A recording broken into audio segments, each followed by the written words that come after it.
Raising funding for your startup is a challenge. How much should you raise? Where do you find investors? And how do you pitch them?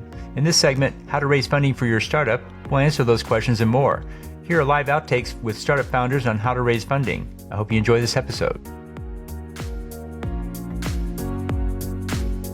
Ever wondered how a mobile server could revolutionize the retail market in India? Well, in today's Investor Connect, we're diving deep into the startup scene with a guest who's on a mission to reshape the Indian retail landscape. We'll talk about the challenges of funding, the potential of online-offline shopping preferences, and the strategies to navigate a fragmented market. But before we jump into that, let's talk about the venture capital game in 2024. It's filled with groundbreaking tech and innovative startups ready to redefine industries. I'm your host, Hall T. Martin, and this is Investor Connect, where we explore the highs, the hurdles, and the strategies behind a startup's journey during an exhilarating year for venture capital. Buckle up for an insightful conversation. Hello, this is Hall Martin. How are you doing? I'm good, Yusuf. How are you? Hi, Martin. Doing good. Looking forward to learning more about your startup and what you're doing there. What can you tell me? Yeah, we're trying to build a mobile health solution in India, which is truly a new concept in India. So for that, we currently are in an ideation stage. Okay. Yeah, Are you in the U.S. or India? India. Okay. We only fund U.S. deals. Are you coming to the U.S. soon? Maybe we think if we got the deal, then we will definitely talk to go to the year. Okay. Do you have a pitch deck you can share with me? Yeah, of course. Okay. You want to show it now? Yeah. Cool. All right. Go ahead and share your screen and let's see it. So, Martin, basically what we are trying to build in India is, India is about to reach $1.5 trillion in retail market, which is so fragmented in little stores and like that. So what organized market in India, it is about to reach out of 1.5 trillion, it is about to reach $800 billion in India. And it is about to capture the major chunk of the retail market in India. And as per the users, currently in India, there are around 1.5 billion transactions done online to UPI in India, which we think is the right time for us. Yeah, we have actually monitored all the markets and we have done surveys based on the people's opinion, what exactly they are facing, probably what kind of problems they are facing regards to the retail market, retail shopping market. You have any revenue yet? Yeah, we haven't started yet. We are just trying to raise funds for product development because we had funds before to start a prototype for that, but those funds are not enough to get an product which we can pilot in some store. Okay. All right. So how much have you raised already, if any? We talked with an investor. They were ready to invest, but similar kind that they say that we don't invest in pre-seed startups just because our eligibility criteria doesn't meet in India. Basically, they don't invest in early stage startups, so that's why we are not able to raise funds from I see. investors. Have you found any anchor clients? Anybody that wants to pay you to build a product? No, currently not. But on the other hand, despite regardless of these kind of would say rejections or anything, but everyone whom we pitched, everyone said that this is going to be a game changer in India just because the timing is right, just because of the boom of the online payments in India. That is what will make this good startup in India, and it will have a great impact on the people's life. Okay. So what's the next step for you guys?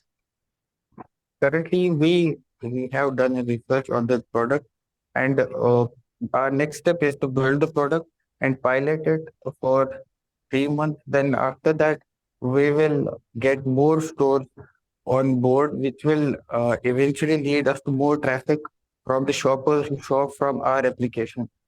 So after that, we will simply just given like the service will be free for a year to the store. So just make sure that they see what are the benefits. Okay, that sounds good. Trying to think what the next step is. If you don't have a product, you don't have revenue, not in the US, I'm not sure we can help you much at this point.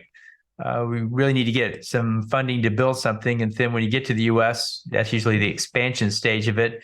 We can help people then go grow their business in that case. But from where you are right now, I don't think this is a fit for what we can do or what our investors would be interested in. Right. Do you have an MVP or a beta yet or no? Yeah, we have developed a kind of beta product which we tested on just 10 to 5 people, 5 to 10 people. Okay. Well, what you want to do to get investors interested is to get the MVP into some customers' hands and have them Yes. use it and then give you their feedback. They say, I like this, I want more of this, I use it a lot. There's some value that comes out of it. Because when you go to the investor, the product story is okay, but what they really want to hear is the customer story. What's the customer saying? They need the product, they will pay for the product, they like what they see, they want to use more of it. So you have to somehow get that into a customer's hands so that they can actually give you some feedback. And whenever you talk to an investor, you always bring up the customer's feedback. Every time you go to an investor, and you have to go to many times to get the check, you have to say, I've talked to this customer, they have this problem. I went back and I followed up and I gave them a solution. They like it, what they're seeing so far. They're going to pay me $5,000 to do a beta test for them or a more detailed prototype. And so that as that customer story unfolds, so the investor will get more interested in the deal. And that's the key here is we have to get more customer engagement with what we're doing. What comes before revenue is engagement. So what investors are looking for is customer engagement. How often do they use it? How many times do they use it? How long do they use it? And what value do they find in it? So somehow we have to get your product into some people's hands, even if it's free. We have to somehow get them giving us some initial feedback. Have you done that so far? And do you have any engagement numbers yet? We have currently we did an survey related our product on every university from age 18 to 30, between the age of 18 to 30, and we got a very that kind of response where people said around 80% of the voters just said that we go for an online offline shopping. The reason is because of the engagement they are having in in-store shopping and that kind of stuff. Because in India, the pricing is what matters to everyone. So if a product in US, that product, similar product will in India will be at very cheap cost. So based on that survey, we got an insight that the online platforms are giving a lot of coupons and offers by collaborating with the brand. So why can't we collaborate with the brand and give people offers and an online experience into an offline store? And while giving that experience, we can leverage the store's inventory by putting it on the application and making this application an omni-channel platform where person can use a boss there's a term called boss buy online and ship in store where you see nearby stores on the app and you are able to check what kind of items there are available there. If a particular item is not available there, you can book that item and that particular store will bring that particular item from another store and make it available there, and the customer can go to the store and purchase that product from that store. And we can also implement Boris by online return in store. We can also do this. We can also do it in a sense like Amazon gives delivery in 1 day delivery. They have a slogan called 1 day delivery. We can reduce the delivery time to approximately 3 to 4 hours in India by just simply implementing an algorithm where our application will recognize the customer position and will locate overall stores where that particular product is available nearby him. So according to that, that product will be shipped from the nearby store to him or her, to her home, or that will be done to the home delivery as we can. Okay. All right. No, that sounds good. Why don't you send me the pitch deck since it doesn't load so I can look at it? You have my email address on the invite. Go ahead and send it over, Right. and I'll look to see what interests our investors may have. I don't know if it's a good fit, but keep me informed of your progress as you get customer interactions and more feedback from the customer. This could sometimes change the investor's opinion of it. So I'll look for your deck. Thanks so much for taking time. Thank you, sir. What is TABA authorized funding? In the second part of our episode, you will learn all about this and much more. We also talk about pitch deck refinement and the nitty-gritty details of making it all happen. Stick around as we navigate time commitments, in-person meetings, and the promise of a tailored proposal. It's a conversation that demystifies the path to funding, and you won't want to miss it. Let's get started. Hi, Keon. Thanks for joining. Very different, yes. But yeah, appreciate you taking time to catch up with me today. Love to learn more about what you're doing there and your fundraise, and glad to tell you about 10 Capital and how we work. Where would you like to start? Maybe I like to learn more about what you are doing because this is first time I am engaging in talking to a person like you. And then for your information, I have a startup, climate tech startup company, and have a NSFS BIR phase 2 award. So we are working on nature integrated building materials for energy savings and decarbonization, etc. Okay, that sounds great. So let me start with 10 Capital. At heart, we're an investor relations introductions program. We take your pitch deck, go out to our network, and build a list of interested investors. There's 20,000, all accredited. A third are VC, a third are angel, a third are family office. And then we see who's expressing interest in what they want to do with it. We then invite them to come hear you pitch in one of our 5 online events each month, where you pitch 15 minutes to pitch and answer questions to a panel of investors, usually 2. And then we have those interested people are in the audience, and they're looking at the deal and they're deciding if they want to learn more about it, ask questions, etc. We do several of those events. We also do custom events where we bring a thought leader in that talks about what's going on in your space and then have you pitch on the back end of it. We do investor update meetings where you, in addition to updating your own investors in a monthly call, we would invite our prospects to join that call. So those are the kind of events we do.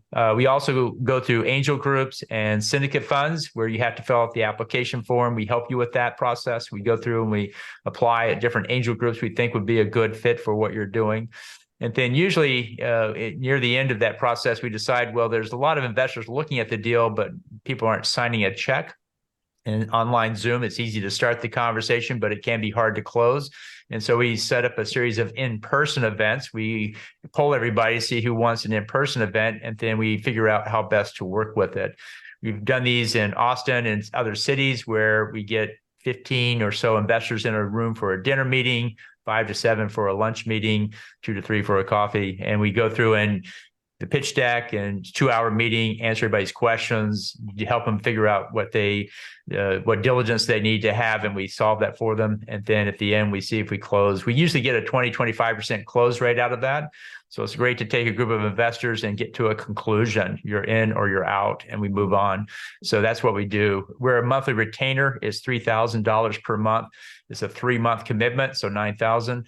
And then after that, it goes month to month. And typically people in 3 months get 500, 700K worth of introductions out of it. Our angels write 50K checks, high net worths write 100, family offices write 250, and the VCs write 150 to 500.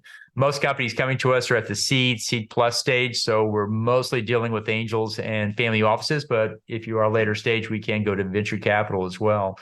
We're not a broker. There's no other fee. It's just that one. We do an in-person event. We can either have a very nice dinner, but you have to cover the cost of it, or we can have a very low cost dinner, hors d'oeuvres or whatever. So it varies quite a bit what we can do with that. What questions did you have for me? Yeah, in fact, one reason I reached out to you and schedule a meeting is that you, in the email, you indicated that you are also TABA authorized company, TABA. GABA. T-A-B-A, Oh, TABA, TABA. yes. So yes, we'll have that event this week. And TABA fundings, if you're familiar with it, it basically says you can take a portion of your grant funding, SBIR, NSF, et cetera, and you can apply that to consulting services. And we are a consulting service. I've sent my proposal, which I'll send to you. Many companies have taken my proposal to their TABA contact, and they've looked at it and said, yes, you can use TABA funding. Mostly it's 6,500 for the phase one and it's 50,000 for phase two and sometimes more. So the idea in our event that we'll have this week, I think you're signed up for it, is we're working with a group named Neutrino Donut, Earl Hager, who works in the SBIR space.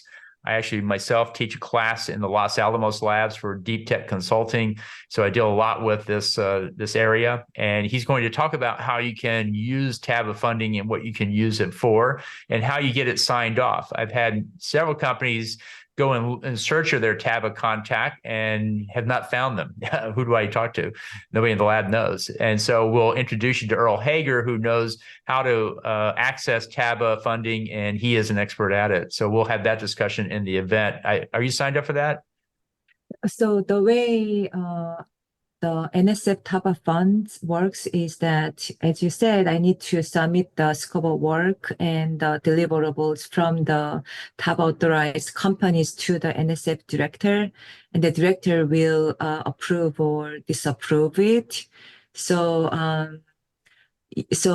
I like to see maybe the scope of work because I need to relay this information to the National Science Foundation director, because I want to use the TABA fund if I decide to work with your company. Mm-hmm. That's right. Many people use the TABA funds for us. And so tomorrow at 3:00 Central Time, we're going to have that program. And we have over 100 people signed up for it. So it's a very popular one. A lot of people are going to be looking for the same thing. How do I get my TABA funds to use our services and other things as well? So we'll be glad to see you there. Can you tell me more about your company and your fundraise? Yes, so I have been primarily focusing on the federal grant. So I have raised 1.1 million and $1.25 million from the National Science Foundation.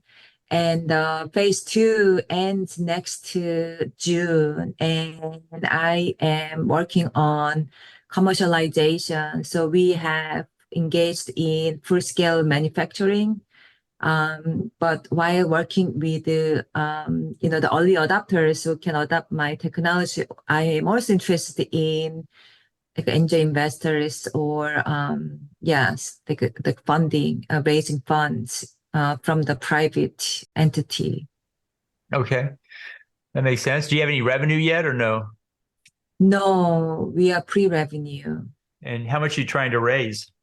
I mean, ideally, I don't know whether you are aware or not, the NSF SBIR phase two could match up to 1 million. So they provide 2-to-1 ratio. So if I raise up to 1 million, the NSF will match 500,000. So my goal is to raise 1 million to have an additional fund from the NSF.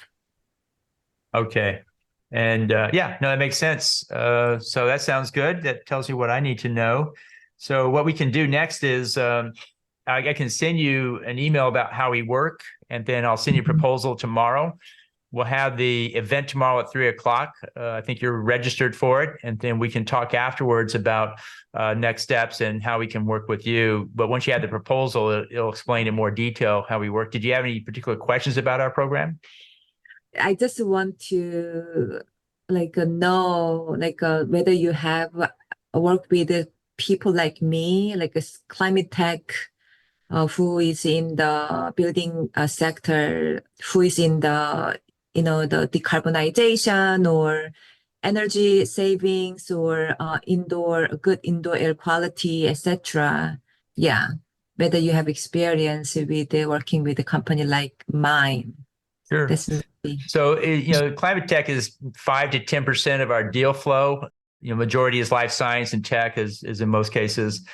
We have done alternative energy. We've had biomass deals come through, many solar, many electric vehicle charging systems come through.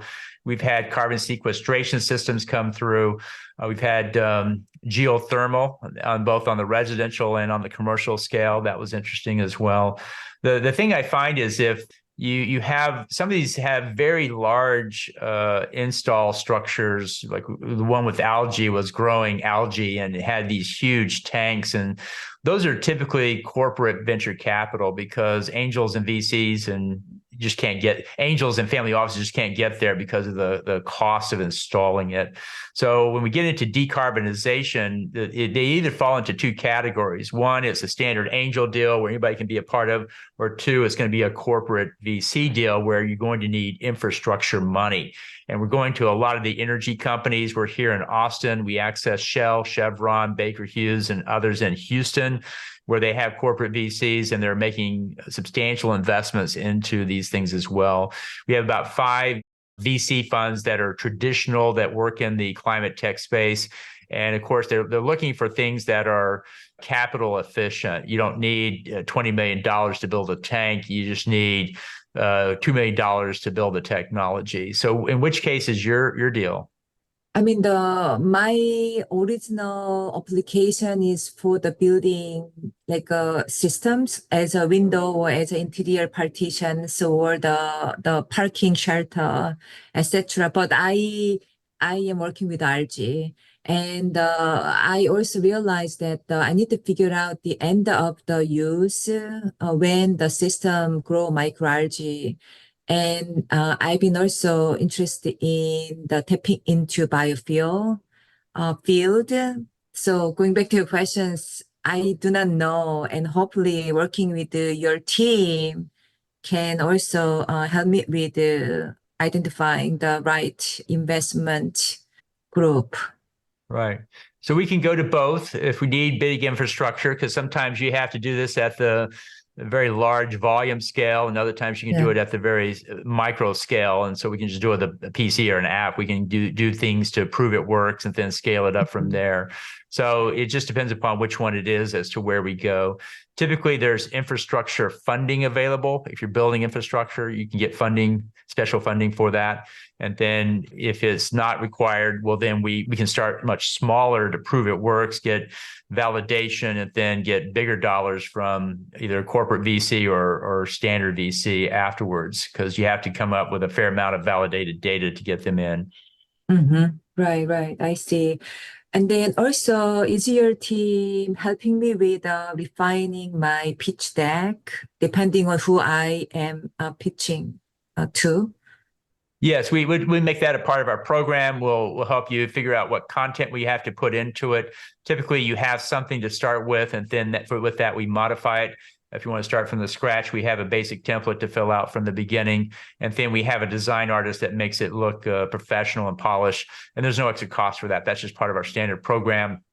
We would take the first week to do that before we actually go out to the marketplace. We try to do it in 1 week and don't take any more time than that, because we want to get out and start talking to investors as soon as we can. I see. And then can you maybe briefly explain the time commitments and in-person meeting commitments? I will be available for the online meetings, but I also like to know how many, how often, when do I need to present in person? So if we had a good dinner series, we would be doing maybe one a month, one every other, one, maybe 2 a month.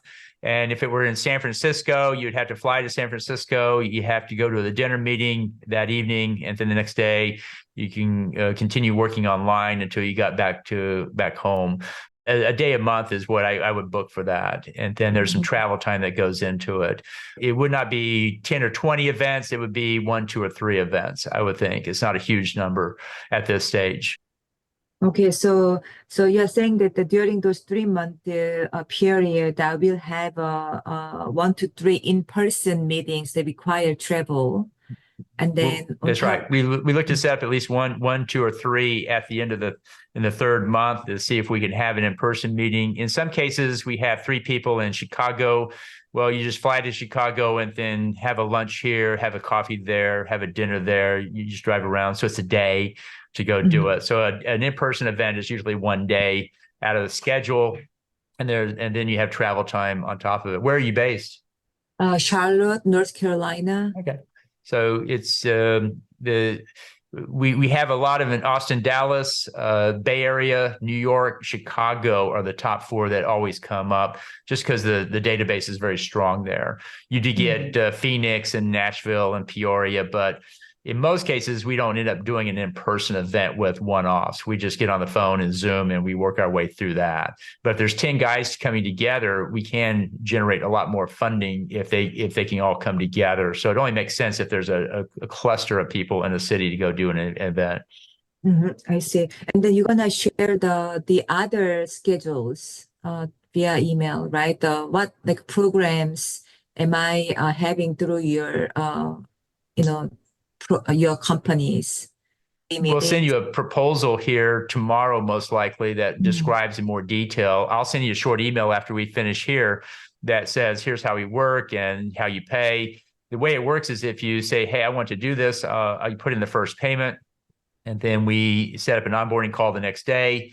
We'll spend 1 week on the deck. We'll also be working on the intro mailer at the same time. And then it takes about a week and a half to go and get the results back. And then we start going to events is how that works. So it's a pretty fast start. Even with building the deck, we should be out in front of investors in about 2 weeks.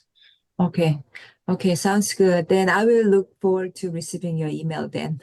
Okay, I'll send it. Thanks so much for taking time. Yeah, thank you. Bye. And that wraps up today's Investor Connect. We've explored the dynamic world of Indian retail startups, tackling challenges and strategies. But before we go, let's revisit the vibrant venture capital scene in 2024, a year filled with innovation and groundbreaking startups.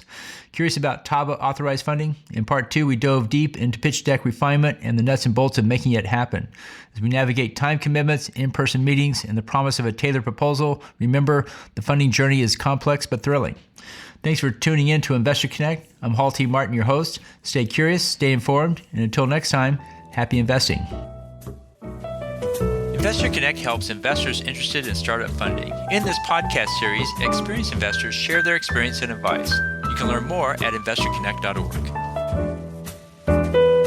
Hall T. Martin is the director of Investor Connect, which is a 501c3 nonprofit dedicated to the education of investors for early stage funding. All opinions expressed by Hall and podcast guests are solely their own opinions and do not reflect the opinion of Investor Connect.